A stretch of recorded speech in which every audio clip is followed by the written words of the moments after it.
Hi students, welcome to my channel Raminder maths hub. I am Raminder. Guys, आज हम करेंगे exercise number 7.2 के लिए introduction, which is the introduction of section formula which we are going to use to solve the questions of exercise number 7.2।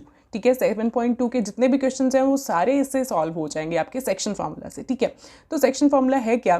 देखिए, अगर हमें कोई line given है ए बी, ठीक है, ए बी लाइन गिवन है, ए के कोऑर्डिनेट्स हमें गिवन है x1 y1, बी के कोऑर्डिनेट्स हमें गिवन है x2 y2, तो कोई पॉइंट P है जो उस लाइन को किसी रेशो में डिवाइड करता है। मींस ये पॉइंट है, मान लीजिए P पॉइंट, जो इस लाइन सेगमेंट को किसी रेशो में डिवाइड करे। ठीक है, दो पार्ट्स में, सेगमेंट्स में डिवाइड करे। वो कुछ भी हो सकता है। मान लीजिए अगर ये 9 सेंटीमीटर की लाइन है तो हो सकता है इधर हमारा 4 सेंटीमीटर हो और इधर हमारा 5 सेंटीमीटर हो। ठीक है, तो रेशो कितनी बनी फिर 4:5। ठीक है, तो इसी तरह से कुछ भी रेशो हो सकती है। हम मान लेते हैं रेशो इज m1:m2 कि इस पार्ट की जो लेंथ है वो m1 है और इसकी m2 है। ठीक है, तो अगर ये रेशो है तो हमें इस P पॉइंट के कोऑर्डिनेट्स को कैसे फाइंड आउट करना है वही हम सेक्शन फॉर्मूला से सीखेंगे। फाइन, तो हम लेट कर लेते हैं कि ये जो P पॉइंट है इसके कोऑर्डिनेट्स हैं x, y। ठीक है, तो सेक्शन फॉर्मूला क्या है फिर हमारा? सेक्शन फॉर्मूला इज,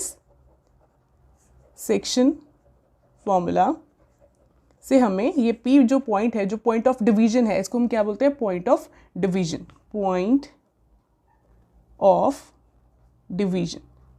ठीक है, तो इस पॉइंट ऑफ डिवीजन के कोऑर्डिनेट्स को फाइंड आउट करने के लिए हम क्या करते हैं? x, सबसे पहले हम x को फाइंड आउट करते हैं। कैसे करते हैं find out? x1 into m2, x1 coordinate को आप m2 के साथ मल्टीपल कर दो। फाइन, और फिर x2 कोऑर्डिनेट को m1 के साथ मल्टीपल कर दो। ठीक है, x2 इंटू m1 और इनको आपस में कर दो add, divided by m1 plus m2, दोनों रेशियोज को ऐड कर दो। ठीक है, क्रॉस मल्टीप्लिकेशन जैसा हुआ ना ये, कि x1 को m2 के साथ मल्टीपल किया और x2 को m1 के साथ मल्टीपल किया। ठीक है, इस तरह से करने पर हमें ये x कोऑर्डिनेट मिल जाएगा। तो इसी तरह से हमें y कोऑर्डिनेट भी मिलेगा। ठीक है, वैसे ही करना है जैसे हमने पहले किया। ये जो m2 था इसको हमने इसके साथ मल्टीप्लाई करना है और m1 को इसके साथ मल्टीप्लाई करना है। ठीक है, तो y के कोऑर्डिनेट्स बोलो अब क्या आएंगे? This is m2 into y1 into m2 plus m1 into y2 या फिर y2 इंटू m1 और divided by m1 plus m2, दोनों रेशियोज की एडिशन तो दोनों में आ रही है। ठीक है, तो x कोऑर्डिनेट के लिए ये जो P पॉइंट है इसके x और y कोऑर्डिनेट्स को फाइंड आउट करने के लिए देखिए x की जब बारी थी तो हमने x वाले कोऑर्डिनेट्स को ही यूज़ किया, मल्टीप्लाई किया रेशियोज के साथ। ठीक है, और y कोऑर्डिनेट के लिए हमने सिर्फ y कोऑर्डिनेट्स को यूज़ किया। Fine, so this is the section formula. ठीक है, कुछ भी हो सकता है यहाँ पे, रेशो 2:3 हो सकती है, 3:2 हो सकता है, कुछ भी रेशो हो सकती है। और यहाँ पे आपको कुछ ना कुछ पॉइंट्स गिवन होंगे, जैसे 4, -1, 5, 0, कुछ भी ऐसे। तो आप ये पॉइंट ऑफ डिवीजन जब भी आपको क्वेश्चन आएगा 7.2 में, तो आप इजीली ये सेक्शन फॉर्मूला को यूज़ करके ये XY coordinates, point of division के कोऑर्डिनेट्स को फाइंड आउट कर सकते हैं। ठीक है, अब कुछ एक स्पेशल केसेस हैं। स्पेशल केसेस देखिए क्या है। फर्स्ट है, अगर आपको रेशो गिवन नहीं है, कई बार आपको क्या होगा, क्वेश्चन किस फॉर्म में आएगा कि आपको ए बी कोऑर्डिनेट्स गिवन होंगे और पॉइंट ऑफ डिवीजन के कोऑर्डिनेट्स भी गिवन होंगे, लेकिन आपको रेशो नहीं पता होगी। ठीक है, 3 चीज़ें आपको गिवन है और आपको जो रेशो है वो फाइंड आउट करनी है। ठीक है, तो इस केस में जब आपको रेशो गिवन नहीं है तो आप रेशो को लेट किस फॉर्म में करोगे? k:1 में। ठीक है, और फॉर्मूला कैसे यूज़ करोगे? सेम इसी को देखिए यूज़ करेंगे, x is equal to x1 into, this is, ये मैं फिर से डायग्राम को ड्रॉ यहाँ पे हम कर लेते हैं। डायग्राम में देखिए ये है अब k:1। ठीक है, इस तरह से रेशो है, तो x1 को m1 के साथ और x2 को k के साथ मल्टीपल करेंगे। ठीक है, क्रॉस मल्टीप्लिकेशन जैसा लग रहा है। ठीक है, सो यहाँ पे आएगा हमारे पास x is equal to x1 into 1, fine, plus x2 into k। ठीक है, और डिवीजन में क्या आएगा? दोनों रेशोज की addition, that is k+1। Fine, और ये हमारे पास क्या बन जाएगा? x1 plus x2 into k over k+1। ठीक है, तो जैसे x आया वैसे ही हमारा y आएगा। y कैसे आएगा? y1 इंटू m2, m2 अब क्या है? 1 है। ठीक है, this is m1, this is m2, तो y1 इंटू 1।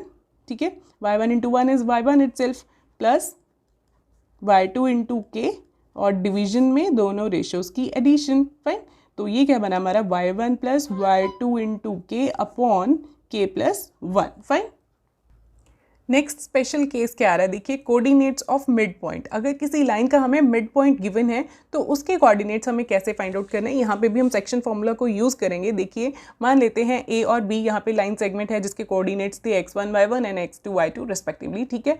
और पी पॉइंट था xy जो पॉइंट ऑफ डिवीजन था, ठीक है। अगर ये पी पॉइंट जो है ये लाइन सेगमेंट ए बी को इक्वली डिवाइड कर रहा है, मीन्स पी जो है वो मिड पॉइंट है लाइन सेगमेंट ए बी का, तो हमें रेशो क्या होगी हमारे पास, m1 ratio m2 will be 1:1, ठीक है। ये कैसे, देखिए मान लेते हैं ये मिड पॉइंट है, p जो है ये ab का मिड पॉइंट। मान लीजिए ab जो है ये 4 सेंटीमीटर की लाइन है। अगर ये 4 सेंटीमीटर की लाइन है और p मिड पॉइंट है, इसका मतलब ये भी हमारी 2 सेंटीमीटर बची और ये भी हमारी 2 सेंटीमीटर बची, ठीक है। तो 2:2, यहाँ पे रेशो क्या बनी 2:2, तो इसकी कटिंग करके हमारे पास 1:1 आ गया, ठीक है। तो कोई भी लाइन सेगमेंट हो उसका जो मिड पॉइंट होगा वो उस लाइन सेगमेंट को हमेशा ही 1:1 में ही डिवाइड करेगा, ठीक है। सो यहाँ पे कोऑर्डिनेट्स ऑफ p हम कैसे लिखेंगे, सेक्शन फॉर्मूला को यूज़ करते हैं हमारे पास x = x1 × m2, ठीक है। x1 को m2 के साथ मल्टीपल किया और x2 को 1 के साथ m1 के साथ, ठीक है। सो x1 × 1 plus x2 × 1 divided by 1 + 1, दोनों रेशोज़ की एडिशन। तो ये क्या बना हमारे पास x1 + x2 divided by 2, fine. तो ये x है ना, x1 × 1 is x1, x2 × 1 is x2 और 1 + 1 इज 2। सो x के कोऑर्डिनेट्स बन गए x1 + x2 डिवाइडेड बाय 2। और इसी तरह से अगर आप y के कोऑर्डिनेट्स देखोगे, x के हो गए, y के कोऑर्डिनेट्स को देखोगे, y की वैल्यू को देखोगे, तो ये हमारे पास क्या आएगा y1 × 1 plus y2 × 1 divided by 1 + 1, that is y1 plus y2 divided by 2, ठीक है। तो इसका मतलब P पॉइंट जो है, जो मिड पॉइंट है AB का, उसके कोऑर्डिनेट्स हमारे पास क्या बने xy के, this is x1 plus x2 divided by 2, y1 plus y2 divided by 2, fine. तो आपको जब मिड पॉइंट गिवन होगा तो आप सेक्शन फॉर्मूला की जगह पे डायरेक्टली, है तो सेक्शन फॉर्मूला है लेकिन आप डायरेक्टली इनको यूज़ कर सकोगे कि दोनों x कोऑर्डिनेट्स को ऐड करके 2 के साथ डिवाइड, दोनों y कोऑर्डिनेट्स को ऐड करके 2 के साथ divide, this will be the coordinates of the point of division, ठीक है। With this introduction part is over. I hope आपको ये समझ में आ गया होगा। अब हम क्वेश्चंस को भी सॉल्व करेंगे 7.2 के। Okay guys, thank you so much. मेरे चैनल को सब्सक्राइब करिए, मेरे बेल आइकन को प्रेस करना मत भूलिए सो दैट आपको मेरी वीडियोस टाइम पर मिलती रहे। ओके।